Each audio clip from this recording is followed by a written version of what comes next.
that's a different question, right? I'm here, what are we doing here today? Okay, I'm here to celebrate Africanism. I was saying to someone earlier, I've known Abby for quite a few years now. I can't actually even remember because I see at least every week she works where I live. So we bump into each other every week. Yeah, at least once a week. And I'm here today to meet new people, to find out what's in the new issue of the magazine, because I've been a supporter of the magazine for quite a little while now. And yeah, to also talk about Sassy apparel. So we used to be called SassyTees. Just about to ask that, so what do you do? So I run well, we can call it a fashion business. So it's a political fashion business used to be called SassyTees, but it's now called Sassy Apparel. Because when we started, I was at university, and the idea was to make kind of slogan tees to try and get people to engage in politics, but also talk about cultural things. I think like I'm a quite cheeky, sassy individual, so that's kind of where that comes from.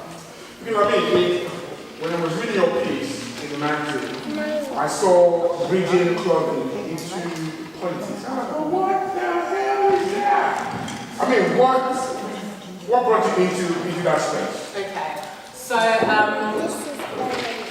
when I was at university, I was studying politics, so international relations, peace and conflict studies. And alongside that as well, I was doing a lot of student activism. So after I graduated, for example, I was vice president of my student union for a year. Before that, I was in the national executive of the National Union of Students. So I was just politically active in a lot of things around student fees. For example, we're the ones that always demonstrate and causing ruckus in central London. Love it.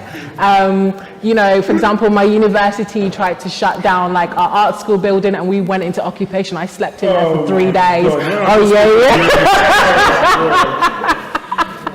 Yeah, one of those people who got cut out of the ACS because I was too radical.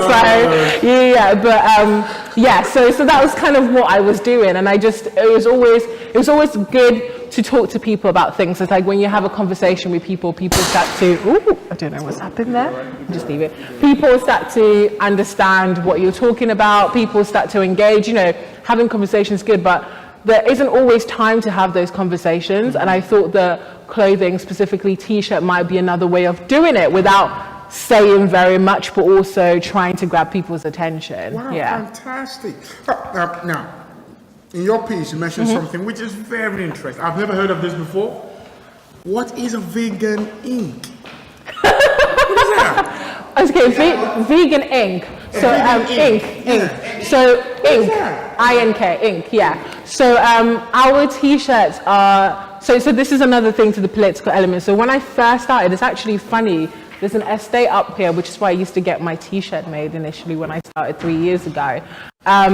Since then, especially particularly this year, we've kind of evolved in the fact that for me, it didn't make sense to be talking about like politically liberating messages, and then, you know, our t-shirts are made of factory in which workers are treated very poorly and very badly. Like the ink that was used to print a t-shirt was part of the toxicity that we're putting in the environment. For me, those two things didn't add up. So we made a very conscious effort. It took quite a while. We had to shut the whole website down and like try and rethink everything. But now our t-shirts are made with organic cotton, they're made sustainable energy, and the workers that make them in India are paid a living wage. So i.e. they're given enough money, they've paid enough money so they can live. So they're not struggling. They're also allowed to unionize. They're not, you know, collectively bargain for better working conditions. For me, that's really important. And the vegan ink is basically like the ink that's used to print our t-shirt. It's not toxic, so it hasn't got any animal products in it, any byproducts. It's completely vegan. Yeah. Vegan ink. Yeah, I'm not vegan though. You should have seen the way I'm that chicken. Yeah. I'm vegan like 3 times a week, not every day. I mean, I just found out very interesting. Well, I mean, you've spoken quite a lot. So in the care bag, what are we getting?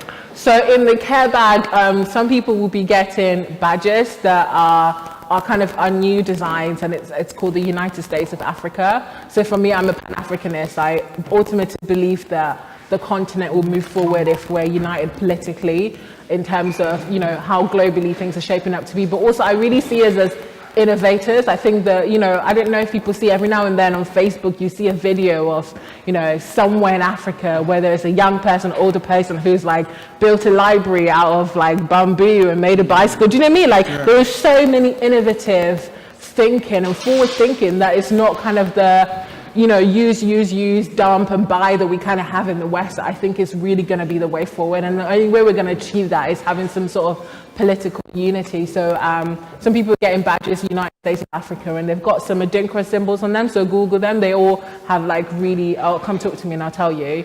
Meaning, then some people will be getting our first like batch of t-shirts, the African Revolution t-shirts. So we have. You get them first.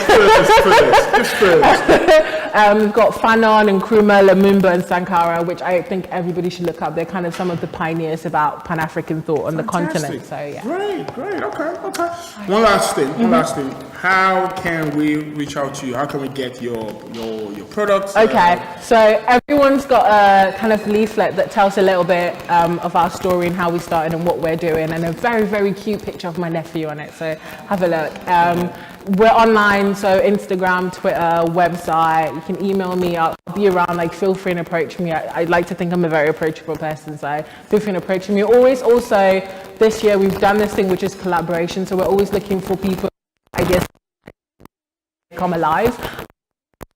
So if you have to talk to me about, please feel free to approach me. And yeah, that's fantastic. Let's give it up to you, SassyTee.